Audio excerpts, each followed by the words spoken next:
Papayalarimiz hozirgi holati mana 4 oylik daraxt shu. 4 oy bo'ldi ekilganiga bir 5 santimetr, 6 santimetrlik maydagina ko'chatchaydi shular ekkan paytimga. Mana hozir 4 oy degani shu gullab meva kirgan. Mana ko'chatlari kimga kerak bo'lsa shuni. Mana ko'chatlari.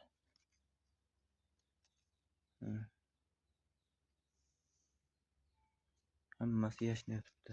Chiroyli bo'lib o'sgan.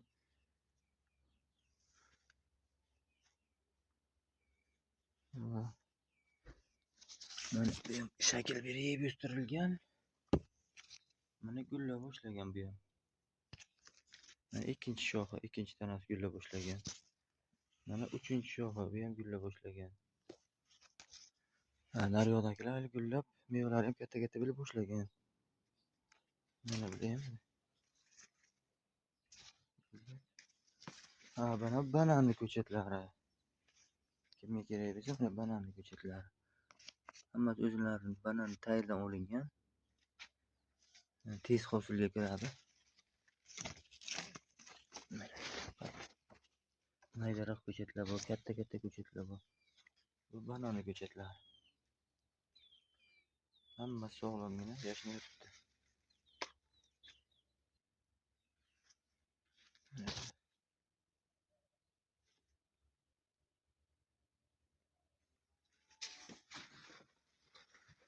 Mana mevalari.